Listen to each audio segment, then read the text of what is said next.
Continuando con el curso de concreto armado, vamos a desarrollar en esta parte lo que corresponde al análisis de vigas con falla dúctil, ¿no? Bueno, como se ha indicado anteriormente, la falla que es aceptada por las normatividades vigentes, básicamente por la E060 o como por el ACI, se tiene que generar o se tiene que inducir a que cuando falle una viga, la falla sea una falla dúctil, ¿no? A dicha falla, como ya conocen, también se le puede conocer o se le conoce como falla subarmada. Es simplemente cuando el acero falla primero, ¿no es cierto? En cambio, el otro tipo de falla, que sería la falla frágil o la sobrearmada, pues simplemente no es aceptada, ¿no es cierto? Porque va a tener pues un colapso repentino que puede generar perjuicio, eh, tanto a las vidas, también con un perjuicio económico, ¿no? Entonces, por ese lado, esa falla no se debe de generar en una estructura, como es en este caso en las vigas a flexión. Entonces, en esta figura ya prácticamente se tiene que colocar, pues, o inducir, pues, que se dé este tipo de falla, ¿no? Como vemos acá, en la zona en tracción, estamos trabajando en función al área de cero y al punto de fluencia, o a la fluencia, en este caso, al esfuerzo de fluencia del acero, ¿no? Ya no es un valor de Fs, ahora es un Fy, ¿no es cierto? Conocido por cada proveedor en este caso, en el Perú, 4.200 kilogramos sobre centímetro cuadrado, ¿no? Si nosotros desarrollamos una sumatoria de fuerzas en esta, en esta sección, ¿no es cierto? Lo que vamos a tener es básicamente un equilibrio de fuerzas, ¿no es cierto? Entonces aquí vamos a tener, por ejemplo, AS por FY por 0.85, por F sub C por A por B, ¿no? Despejando de acá el valor de A, que sería la profundidad de bloque en compresión del concreto, entonces vamos a tener AS por FY por 0.85 por F' sub C por B, ¿no? Entonces, esta fórmula, esta expresión nos va a ayudar posteriormente a determinar el área de acero que debemos de colocar en una viga sometida a flexión. En tal sentido, entonces, la normativa vigente nos indica que las estructuras y los elementos estructurales deben diseñarse para obtener en todas sus secciones resistentes un diseño que lo llama como Φ-RN. ¿Qué cosa es en este caso? Φ simplemente es el factor de reducción. Como hemos visto anteriormente, el factor de reducción Φ es igual a 0.90 cuando se trata de elementos que están siendo sometidos a flexión. Tanto la E060 como el ACI coinciden en este factor de reducción Φ igual a 0.90 para diseño en flexión. Y Rn vendría a ser la resistencia nominal. En este caso, esa resistencia nominal tiene que ser generada por el concreto y el acero, ¿no? Que son los dos materiales que trabajan para este caso, ¿no? Y Ru, la resistencia requerida. Si toda esta expresión planteada por la E060 nosotros lo planteamos para diseño por flexión, entonces lo que vamos a tener es Φ por Mn. Mn va a ser conocido como el momento nominal y Mu básicamente el momento último o determinado mediante un análisis estructural, ¿no? Entonces, el MU será determinado mediante el análisis estructural y el factor de reducción Φ para el diseño de elementos sometidos a flexión, en este caso, como ya les indiqué, es 0.90. Y Mn, entonces, en todo esto, como se les ha indicado, básicamente representa la resistencia de los dos materiales que componen, en este caso, la viga de concreto armado, que es el concreto y el acero.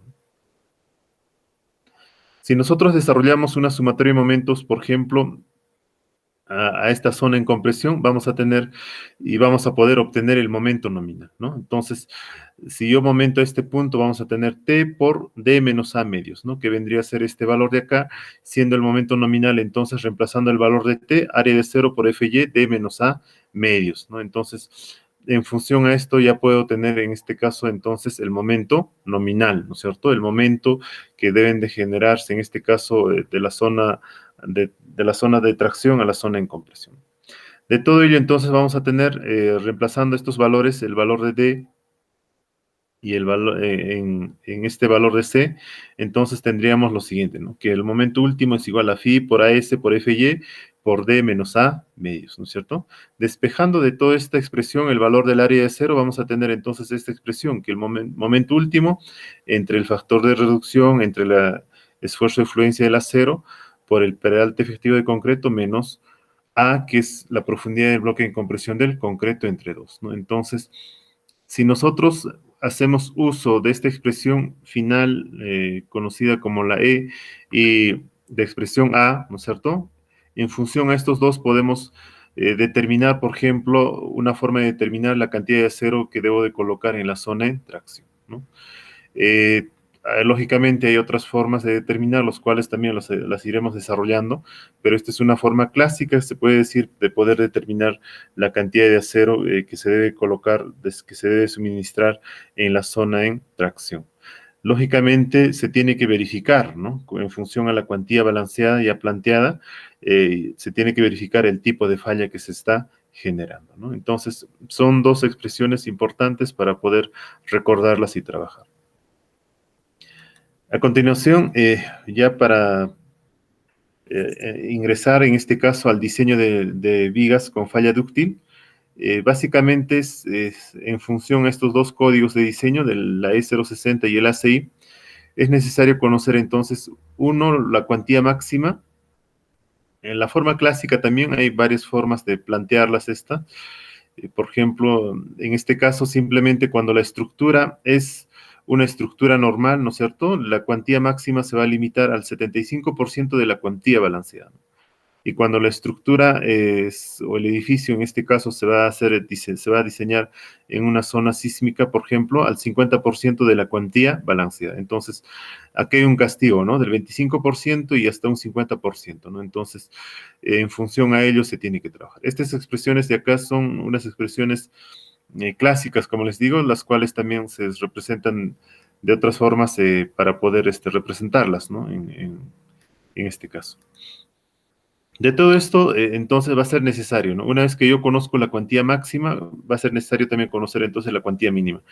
Los códigos vigentes me plantean, por ejemplo, uno 14 entre FY y el otro 0.8 F sub C entre FY, ¿no? Entonces, bueno, se recomendaría utilizar bajo el siguiente criterio, ¿no? El 14 entre FY para resistencias menores a 306 kilogramos fuerza sobre centímetro cuadrado, y si tu resistencia es mayor a 307, usar este segundo término, ¿no? Que me va a botar el valor mayor en este caso, la cuantía mayor para calcular el acero mínimo, ¿no? Lógicamente. En conclusión, para que una falla sea una falla dúctil o una falla subarmada, una forma rápida de verificar esto es simplemente en función a las cuantías.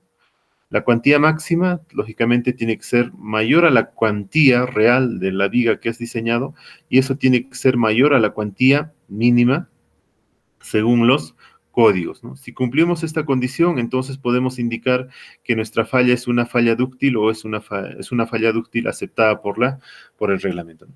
Esto mismo de acá podemos plantearlo en función a áreas de acero, ¿no? Sería, por ejemplo, que el área de acero máximo es mayor al área de acero calculado, y eso es mayor al área de acero mínimo, ¿no? Entonces, en función al área de cero o en función a la cuantía, nosotros podemos plantear y determinar qué tipo de fallas está produciéndose en una estructura, ¿no?